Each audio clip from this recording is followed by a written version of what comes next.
오늘 말씀은 종말 때를 살아가는 우리들에게 또 개인적인 일의 마침과 새로운 시작을 꿈꾸는 이들에게 또한 특별히 버리고 싶은 과거의 자신의 잘못된 습관이나 또는 사고방식 혹은 후회스러운 일들과의 작별을 고하고 새롭게 거듭나기를 원하는 분들이 오늘 말씀을 통해서 마음가짐이 새로워지시고 또한 하나님을 의식하고 더욱 의지하시는 그러한 결단이 있으시기를 예수 그리스도의 이름으로 축원드립니다. 성경에 나타난 예수님의 생애는 크게 5단계로 저희들은 분류를 할 수가 있습니다. 첫 번째가 유학이고요. 그 다음이 준비해, 그 다음이 인기해, 그 다음이 순환해, 그리고 마지막이 부활 후의 삶. 이렇게 크게 5단계로 예수님의 생애를 저희들이 볼 수가 있는데요. 오늘 본문은 특별히 예수님이 준비의 해에서 인기의 해로 넘어가는 시점에 일어난 아주 중대한 그러한 사건이 기록이 되어져 있어요. 단 2줄밖에 안 되지만 이 구절이 신학적으로나 저희들에게 의미하는 바가 굉장히 큽니다. 예수님의 인기의 시작은 우리가 소위 말하는 예수님의 공생의 시작입니다. 예수님이 아직 세상에 알려지지 않으셨어요. 그래서 예수님의 개인적인 이 사생활이 전혀 알려진 바가 없는데 이제는 공식적으로 이제 공적으로 세상에 드러내놓고 하나님의 나라를 선포하기 시작한 때를 얘기하는 거예요. 이때부터가 이제 엄밀히 말하자면 예수님이 광야에서의 그 시험을 받으신 후부터가 이제 본격적인 예수님의 인기해로 이제 들어가지만 바로 이때 이제 세례를 먼저 받으시는 사건이 있습니다. 이때 성경은 이렇게 기술을 하고 있습니다. 백성들이 다 와서 세례를 받을 때 예수도 세례를 받으시고 기도할 때에 하늘이 열리고 그리고 성령이 형체로 비둘기같이 그 위에 강림하시고 하늘로서 소리가 나기를 너는 내 사랑하는 아들이라 내가 너를 기뻐하노라 이런 이제 소리가 들렸다라고 전해집니다. 다시 한번 볼 것 같으면 예수님이 이제 세례를 받으시는데 그때 기도를 하셨어요. 예수님이 기도를 하실 때 첫 번째로 일어났던 사건이 현상이 무엇이 열렸다고요? 하늘이 열리고 그리고 비둘기 같은 모형의 형체로 누가 강림했다고요? 성령이 임했고 그 다음에 하늘에서 소리가 났다고 되어 있어요. 저는 오늘 장로님 기도하시는데 깜짝 놀랐어요. 우리가 예배할 때 하늘문이 열리게 해달라는 기도를 하셨어요. 장로님 분명히 오늘 본문 말씀을 정말 열심히 이렇게 묵상하고 오셨던 것 같아요. 하늘문이 열리고 우리 예배 가운데 이 자리에 성삼위 하나님께서 좌정하시고 하늘의 문이 열리셔서 우리 예배를 다 받으실 줄로 믿습니다. 이 모습을 저희들이 볼 때에 마치 무엇이 여러분들은 연상이 되십니까? 마치 어떤 임금님이 왕의 대관식이 있는 것 같은 그러한 모습이 연상되지 않습니까? 거창하게 하늘이 열리고 그리고 하늘에서 축하를 하듯이 비둘기는 아니에요. 비둘기 같은 형상으로 성령께서 내려오시는 그런 모습. 그리고 빵빠레는 아니지만 하늘에서 너는 내 사랑하는 아들이라 하는 이 소리가 들렸다라는 것. 이스라엘 백성들이 그토록 갈망하던 메시아가 드디어 이제 도래를 하고 드디어 이제 그 공생의 사역을 알리는 그러한 세례식이 오늘 펼쳐지고 있는 거예요. 이것을요, 저희들의 입장이 아닌 하나님의 입장에서 한번 바라볼 때 하나님께서는 이 세상이 죄로 관영해서 흑암 가운데 앉아있는 백성들이 스스로 하나님께로 돌아올 수 있는 그러한 능력이 없음을 너무나도 잘 알고 계셨어요. 그런데 하나님께서는 그래도 하나님의 자녀들이 주님께로 다시 얼굴을 향하고 하나님을 찾기를 원하셨어요.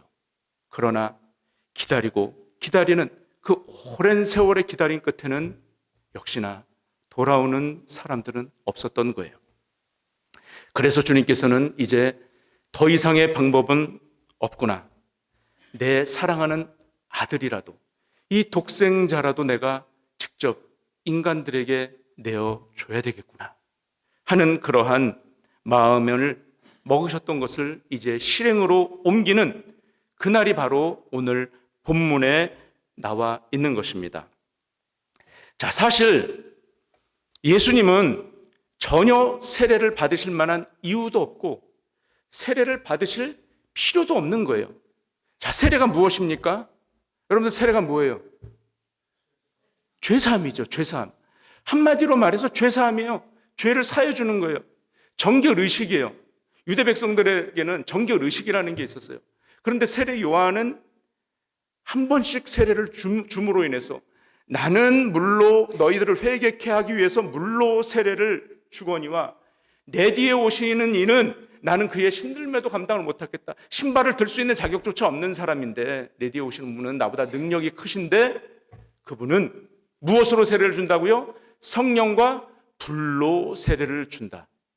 여기서 불이라는 것은 성령하고 니콜로에서 성령은 불이다 이런 뜻이 아니라 불의 의미는 바로 태우고 사르는, 죄를 태우고 사르는 그 정결의 의식 또는 심판의 의미가 담겨져 있는 거예요.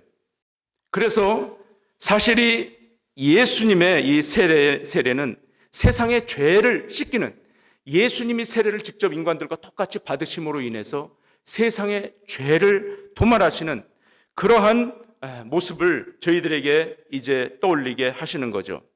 따라서 죄악된 세상의 종식, 그래서 하나님 나라가 임했음을 공식적으로 선포하는 날이 바로 오늘 본문에 나와 있는 그러한 사건입니다. 이것을 갖다가 저희들이 따라서 종말론적으로 저희들이 이 종말론적인 시각으로 볼 때 예수님이 오신 때부터 이미 무엇은 시작되었습니까? 종말은 이미 시작이 된 거예요. 예수님이 오신 때부터 심판은 이제 시작이 된 거예요. 그런데 하나님께서는 예수님을 인류의 구세주로 또한 심판의 주로 이 땅에 보내시기 전에 이보다 아주 오래전에 아주 오래전에 시간을 한참 거슬러 올라가서 이 땅을 심판하신 적이 있으십니다. 그때도 성경에는 기록에 보면 그때도 비둘기가 등장을 합니다. 어떤 사건이죠? 여러분들 떠올리십니까? 하나님이 심판을 하신 적이 있어요. 아주 오래전에. 그때도 비둘기가 등장을 하죠. 어떤 사건이죠? 그렇죠. 노아의 홍수죠. 노아의 홍수 사건. 하나님은 사람의 죄악이 세상에 관영함을 보셨어요. 그 관영함과 그 마음속에 행하는 모든 일 가운데 계획이 다 악한 것을 하나님은 보셨어요. 그래서 그때 하나님께서 어떤 말씀을 하시냐? 세상에 사람 지었음을 한탄하신다는 그런 하나님께서 그런 아픔의 말씀을 하셨어요. 사람을 처음에 창조하시고 내가 보기에 좋았더라 하시고 너무나 흐뭇해 하셨는데 그때 노아의 홍수 전에 하나님께서 마음의 결정을 하시고 내가 세상에 사람 지었음을 한탄한다 이런 말씀을 하셨어요. 자, 그런데도 그때 심판이 있기 전에도 하나님께서는 참으시고 아주 오랫동안 참으시고 인간이 다시 하나님을 찾기를 원하셨어요. 그것을 우리가 어떻게 알 수 있느냐 하면 노아의 홍수가 있기 전에 정확히 969년 전에 한 아이가 태어납니다. 누가 태어날까요? 성경에서 가장 장수한 사람이 969살을 살았는데 누구죠? 네? 무시 무두셀라라는 한 아이가 태어납니다. 이 무두셀라가 가지고 있는 이름의 뜻이 참 의미가 심장하죠. 어떤 뜻입니까? 이 아이가 죽을 때, 그가 죽을 때 세상에 심판이 있다. 이런 뜻이에요. 그가 죽을 때 세상이 끝난다라는 뜻을 이 무드셀라라는 이름에 가지고 있어요.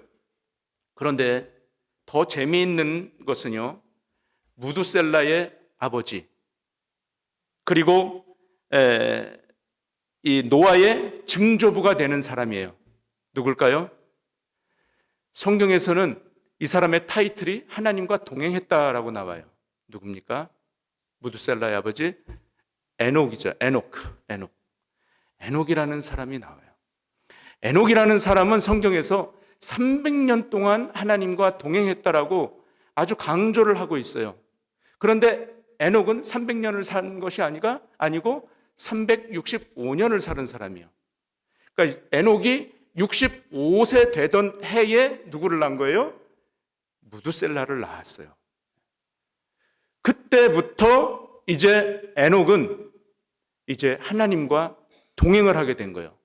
365년을 살고 죽었으니까 300년을 하나님과 동행을 했다라고 나오잖아요. 자, 그런데 이 에녹의 이름 또한 그냥 지어진 이름이 아니에요. 에녹의 뜻은 뭐냐면 가르치는 자, 전하는 자, 헌신하는 자, 이런 뜻을 가지고 있어요. 그럼 에녹은 65세 때까지 어떻게 살았을까요? 65세 때까지는 그 이름에 걸맞는 삶을 살지를 않았어요. 그냥 일반 평범하게 저희랑 똑같은 그냥 그런 삶을 살았어요. 아침에 해 뜨면 나가서 일했을 거고, 저녁에 해 지면 자고, 또 하루 세 끼 또 식사하면서 그렇게 살았을 거예요. 그런데 무드셀라를 낳고 난 다음부터 이 에녹의 삶이 달라지는 거예요. 어떻게 달라지느냐? 그냥 평범하게 살던 삶이 하나님과 동행하는 삶으로 바뀌었다는 거예요. 왜 바뀌었을까요? 자기가 낳은 아들이 이름이 뭐예요? 그가 죽는 날 세상에 심판이 온다, 세상이 끝이 난다, 이런 의미를 갖고 있는 자녀가 태어났는데 아비된 자로서 이 마음이 얼마나 놀라지 않을 수가 없겠습니까? 마음이 덜컥 내려앉을 거 아니에요. 그때부터 바짝 긴장을 하는 삶을 살 거 아니에요. 그때부터 이 에녹은 아침에 일어나면 어디부터 달려갔을까요? 무드셀라가 자고 있는 방으로 달려갔겠죠.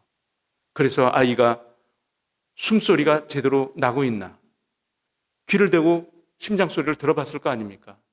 얘가 혹시 죽진 않았나? 얘가 죽으면 오늘 세상에 종말이 올 텐데. 그리고 저녁에 자기 전에도 무드셀라가 어디 다친 곳은 없나? 그랬을 거 아니에요. 그러면서 누구를 의식을 했을까요? 하나님을 의식을 했겠죠. 하나님께 기도했을 거예요. 하나님께 어떻게 기도를 했을까요? 저희 아이가 무드셀라가 건강하게 자라게 해주십시오. 무드셀라가 죽을 병에 걸리지 않게 해주세요. 무드셀라가 다치지 않고 무드셀라를 오래 장수하게 해주세요. 그러면서 세상의 심판을 하나님 될 수만 있으시면 늦춰주세요. 이런 기도를 했을 거 아니에요?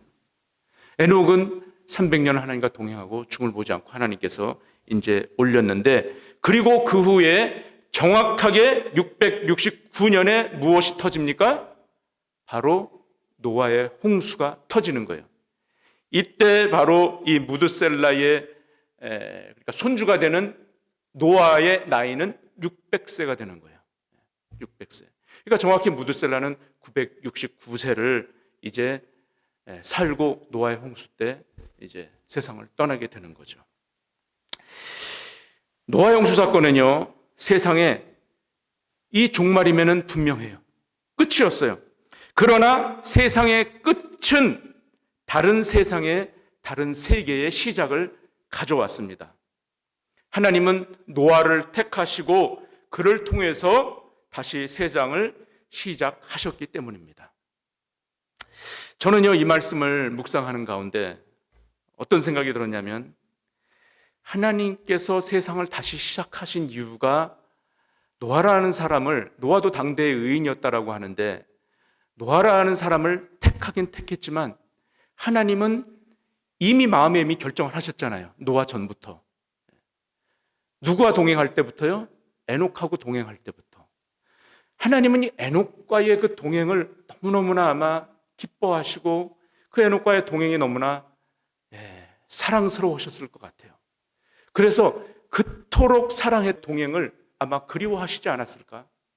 그래서 사람이 저렇게 내가 만든 사람이 나와 동행하는 그 기쁨을 하나님께서는 잊으실 수가 없으셨을 것 같아요. 그래서 세상을 멸하겠다라고 마음을 먹으셨지만 다시금 이제 노아를 통해서 세상을 다시 또 이어가게끔 하신 것이 아닌가, 저는 그렇게 생각이 들었습니다. 그리고 그로부터 시간이 흐르고 흘러서 바로 오늘 본문의 말씀, 우리 인류를 향한 하나님의 그 절절하신 그 사랑이 이제는 자신의 아들인 독생자 예수 그리스도를 통해서 이어가시겠다라는 그 의지, 그리고 아들을 응원하는 그 아버지의 마음을 우리는 오늘 본문에서 엿볼 수가 있는 것입니다. 무엇이 열렸다고요? 하늘이 열렸고, 그리고 비둘기 같은 형체의 성령이 내렸고, 너는 내 사랑하는 아들이라 내가 너를 기뻐한다 하시는 그 아버지의 간절한 사랑. 자, 저희가 볼 때는 이것이 어떤 대관식처럼 보이고, 이 세례식이 일반 사람하고는 다른 너무나 거창한 그러한 세례식으로 보이지만, 이 아버지의 그 마음은 이 아들을 갖다가 보내서 아들을 어떻게 한 거예요? 사지로 밀어 넣는 거예요. 아버지가 너 가서 죽어야 돼. 너 내가 사랑하지만, 너 내가 사랑하는 아들이지만 네가 죽지 않으면 안 돼 하고서 사지로 내모는 그 아버지의 심정은 과연 어땠겠느냐 말이죠. 그 하나님 아버지의 마음은 눈물로 가득 찼을 거 아닙니까? 네가 가야 이 썩을 수밖에 없는 세상을 구원할 수가 있어. 이것을 아셨던 하나님께서는 한치의 망설임도 없이 독생자를 이제 인간들 그 죄악이 넘쳐나는 세상 속에 던져 넣은 것이죠.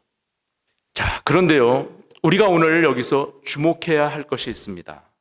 바로 이제 아버지의 마음도 아버지의 마음이지만 주목해야 할 것은 예수님께서 세례를 그러니까 세례를 받고 나셔서 무엇을 하셨다라는 거예요? 기도하셨다라는 기도. 세례를 받으시는 그 중요한 순간에 예수님께서 기도를 하셨어요. 아니, 하나님 자신인 분이, 하나님 본체이신 분이, 하나님과 동등됨을 취하시는 분이 무슨 기도가 필요하시다라는 거예요. 근데 기도를 하셨대요. 전혀 기도를 하실 이유가 없으신 분 아니에요. 그런데 주님께서는 인간의 육신의 몸을 입고 오셨잖아요. 그렇기 때문에 인간의 나약함이 어떠한 것을 너무나 잘 아셨을 거예요. 그래서 주님은 하나님께 기도를 드립니다. 자, 과연 주님께서 세례를 받을 기도를 어떤 기도를 과연 하셨을까요? 기도의 내용이 오늘 본문에서는 기록되어져 있지 않습니다. 이 두 절 이후에는 다른 설명이 없어요. 그런데 아마 제가 생각하건대 예수님께서는 하나님의 뜻을, 즉 아버지의 뜻을 내가 잘 받들어서 그 하나님의 뜻을 이루기 위해서 인류의 죄악으로부터 구원하는 데에 자신의 한 몸을 아낌없이 사용하게 해달라는 기도를 드렸을 것 같아요. 그리고 또 자신을 통해서 죄악의 세상이 끝나고 새롭게 하나님의 세상이 이 땅 가운데 임하기를 기도하셨을 것 같아요. 그리고 육신의 몸을 입고 오셨기 때문에 육신의 그 한계를 너무나도 잘 아셨기 때문에 주님은 아버지의 도움을 간절히 구하셨을 거라는 그런 추측은 저희들이 할 수가 있을 것입니다. 실제로요, 예수님은 이처럼 중요한 순간에 기도하셨고, 그리고 또 세례 후에 기도하셨던 것은 물론이려니와 광야에서 사역을 준비하면서 금식하면서도 기도를 하셨어요. 그리고 인기의 해와 그리고 순환의 해 때도 예수님은 무리를 떠나서 한적한 곳으로 반복적으로 또 습관적으로 가셔서 주님은 하나님과의 기도의 시간을 가지셨던 분이십니다. 자, 우리가요, 에녹처럼 날마다 하나님과 동행하면서 기도는 하지 못해도, 그리고 사건 앞에서, 사고 앞에서, 또 중요한 순간에, 또 일을 마무리할 때, 새로운 일을 시작할 때, 또 기도하지 못하는 내 자신을 볼 때 저희들이 얼마나 답답합니까? 많은 그리스도인들이 정한 때 기도를 하기도 합니다.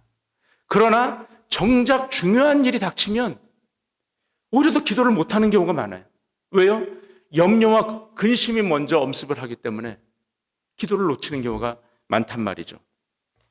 때로는 너무나 하나님이 친숙해서 하나님을 아바 아버지라고 부르니까 너무나 친숙해서 기도가 느슨해지기도 하고, 또 우리가 나보다 나를 더 잘 아시는 하나님이기 때문에 나를 너무나 잘 아시는데 내가 뭐 기도를 할 필요가 뭐가 있어, 알아서 해주시겠지 하기 때문에 우리가 또 기도의 문이 막힐 때도 있고, 또 오랜 신앙생활을 했음에도 불구하고 기도의 언어가 가물가물해져가지고 입이 꽉 닫히는 경우가 있기도 하고요.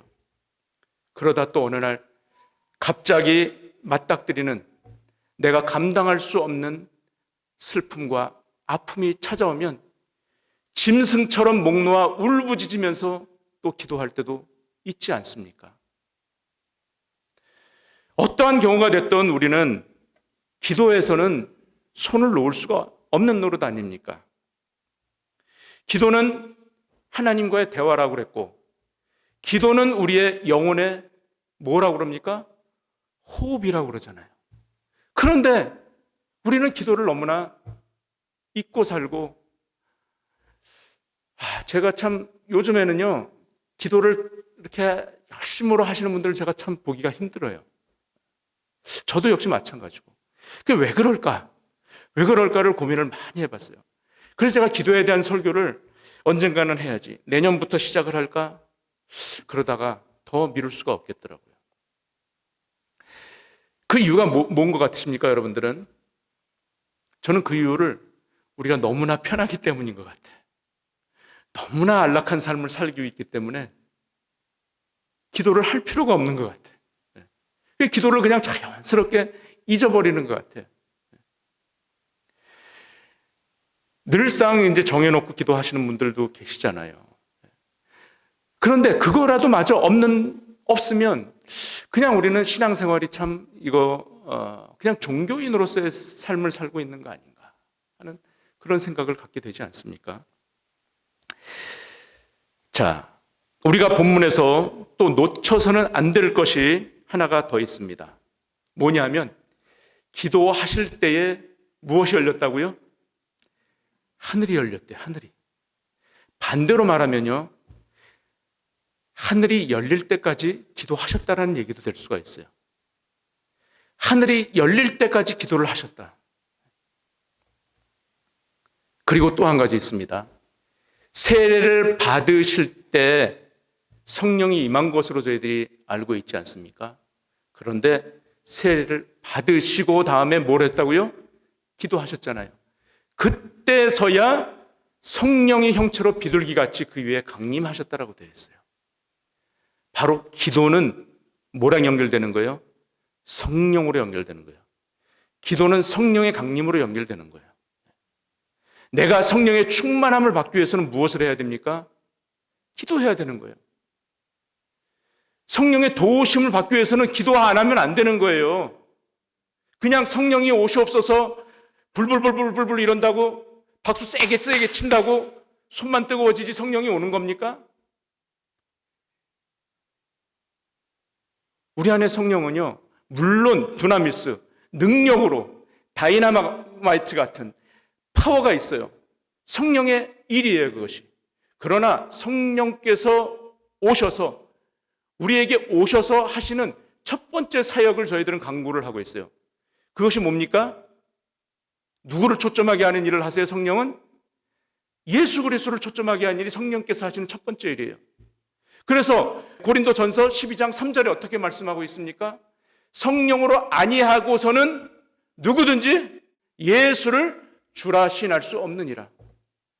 누구 아니고서는요? 성령이 아니고서는.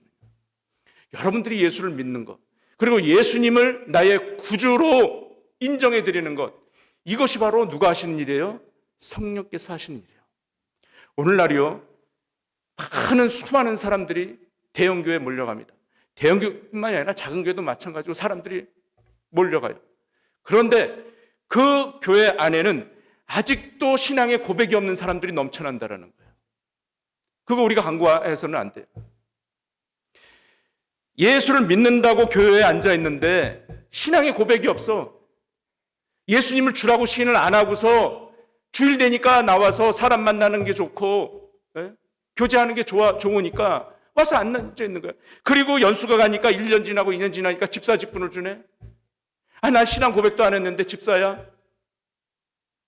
그런 분들은 정말 다니다가 그냥 아무것도 아닌 시험 또는 세상이 좋으면 그냥 톡 건드려도 그냥 교회 떠나게 돼 있어요. 왜? 아니, 고백한 적이 없는데, 주님을 영접한 적이 없는데, 성령이라는 걸 체험한 적이 없는데, 성령께서 그에게 예수 그리스도를 초점하게 하게끔 하는 그것을 준 적이 없는데 어떻게 거기에 계속 있을 수가 있냐 말이죠. 그러니까 우리는요, 직분 받는 게 중요한 게 아니에요. 나는 집사다, 장로다, 이것은 목사다, 전도사다, 이건 계급이 아니에요, 여러분. 이걸 계급이라고 착각하는 분들이 있어요. 그래서 내가 때가 됐는데 나를 집사를 안 줘, 나를 장로를 안 줘, 이러면 떠난단 말이죠, 또. 그리고 어느 교회에서는 저 사람 붙잡아야 되니까 이제 시간이 지났으니까 직분을 줘야 돼. 이거 아니잖아요. 우리가 신앙을 하더라도 제대로 믿고 제대로 우리가 신앙생활을 해야 될 필요가 있는 거예요. 천국 그냥 들어가는 거 아니에요. 옆에 사람 천국 가는 거 다리끄정이 붙잡고 옆에 같이 있다가 꼭 붙잡고 가는 거 아니잖아요. 남편이 잘 믿으면 아내가 저절로 따라갑니까? 아니에요. 우리의 신앙은 반드시 1대1이어야 돼요. 1대1. 하나님과 나와의 바른 1대1의 관계가 서지 않으면 우리가 신앙생활을 제대로 할 수가 없어요. 그런데 이 자리에 나와 있는 것 자체가 은혜예요. 왜 은혜일까요? 하나님의 말씀을 들을 수 있는 기회가 주어졌다는 것. 기회가 주어지는 것이 바로 은혜인 줄로 믿으시기 바랍니다. 아직도 우리에게는 회개할 시간이 있고 또한 주님을 다시 초점할 수 있는 오늘이라는 시간을 주어주셨다는 것이 이게 은혜예요. 그러니까 우리가 새롭게 시작을 할 수 있고 새롭게 과거로부터 청산을 하고 과거의 나의 못된 습관, 잘못된 습관, 버리고 싶은 것들, 이러한 것을 끊고 온전히 주님을 섬길 수 있는 그 비결이 바로 기도인 거예요. 기도할 때 성령의 충만을 위해서 예수 그리스도를 좀 알아야 되겠는데 이건 내 마음대로 안 되거든요. 20년, 30년 다니고 설교 들었어도요, 예수님에 대해서 아무것도 몰라. 그리고 저는 기도 못해요. 기도는요, 습관적으로, 예수님도 습관적으로 기도를 하셨다고 말씀하시잖아요. 반복적으로. 어떤 사건에 의해서 기도가 막힐 수도 있어요. 하지만 우리는 그 기도를 회복하기 위해서 우리는 몸부림쳐야 돼요. 기도 안 하면 신앙이 자랄 수가 없어요. 자, 그래서 우리 야고보서 1장 5절에서 어떻게 말씀을 하셨습니까? 너희 중에 누구든지 지혜가 부족하거든. 하나님을 알고 싶은데, 예수님을 알고 싶은데 내 이 우둔한 머리로 알 수가 없어. 어떤 문제 앞에 부딪혔어. 이 문제를 좀 뚫고 가고 싶은데 내 능력으로는 이걸 해결할 방법이 없어. 그럴 때 뭐 하라고요? 모든 사람들에게 후히 주시고 꾸짖지 아니하시는. 사람들은요, 대표 기도하라 그러면 저 못해요. 그러니까 못한다는 의미에는 물론 이게 입이 잘 안 떨어진단 말이죠. 이게 기도가 쉽지가 않아요, 정말. 저도 이렇게 목사님들이 있는 자리에서 이번에 송 목사님이 기도하시오 이러면 왜 나를 시켜? 여기 다른 분들도 많은데, 이런 마음이 먼저 대뜸 들거든요. 그래서 앞에서 기도하는 이 회중 기도가 참 이게 쉽지가 않아요. 그거는 결국 뭐냐면 하나님을 의식하지 못하고 사람을 의식했다라는 얘기가 되는 거예요. 내가 다른 사람들 앞에서 되게 잘해야 될 텐데 이거 말하다가 이거 실수라도 하면 이거 비웃음거리 되는 거 아니야? 이런 생각이 들 수 있기 때문인 거죠. 그러나 우리가 입술이 좀 어눌하고 구변의 은사가 없어도 더듬더듬하고 좀 어떤 단어를 잘 사용하지 못해도 그래도 기도할 때 그 기도가 다른 사람들에겐 은혜가 되는 거예요. 그게. 왜? 성령께서 함께 하시니까 그런 기도예요. 그러니까 여러분들도 한번 기도 한번 하시죠. 그러면 순종하시는 마음으로 네, 제가 입술이 좀 둔하지만 하겠습니다, 목사님. 이렇게 하시면 그 복은 여러분들이 받으실 줄로 믿습니다. 네, 아멘입니까? 예. 자, 그리고 또 야고보서 5장 16절에 보면 어떤 말씀이 있습니까? 의인의 강구는 역사하는 힘이 크다고 되어 있어요. 의인이 기도하는 기도는 하나님께서 역사를 하신다라는 거예요.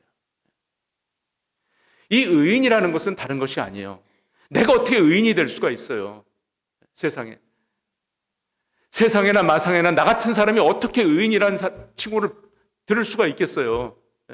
이 죄덩어린 사람이. 그런데 하나님은 예수를 믿음으로 저와 여러분들을 의인이라고 해주셨다니까요. 믿습니까? 저 여러분들이 의인이에요. 이미 의인이에요. 주님의 자녀가 된 자들이잖아요. 이미 예수 그리스도의 피로 깨끗함을 받은 의인들이란 말이에요. 그래서 예수 그리스도를 믿는 자의 기도는 역사함이 크다는 거예요. 주님께서 도와주신다라는 거예요. 에녹이 자신의 아들 무두셀라를 보면서 하나님을 의식하고 날마다 동행했던 것처럼 또 육신의 몸을 입고 이 땅에 오신 예수님이 매 순간 하나님께 도움을 구했던 것처럼 기도를 통해서 하나님을 하나님으로 우리가 인정을 하고 또 주님과의 깊은 대화를 통해서 우리가 하나님의 소원을 이루어드리고 또 우리가 바라고 원하는 그 소원을 주님께 간구할 때 하나님께서는 하나님이 정하신 그 때에 이루어질 줄로 믿습니다. 우리 모두 참 주님을 열심히 사랑하십시다. 에녹처럼 예수님처럼 하나님을 참 사랑하시는 저와 여러분들이 되셔서 주님께서 나하고 동행하고 싶어 하시는 그 기쁨을 누리게 해드리는 저와 여러분들이 되시기를 간절히 축원드립니다.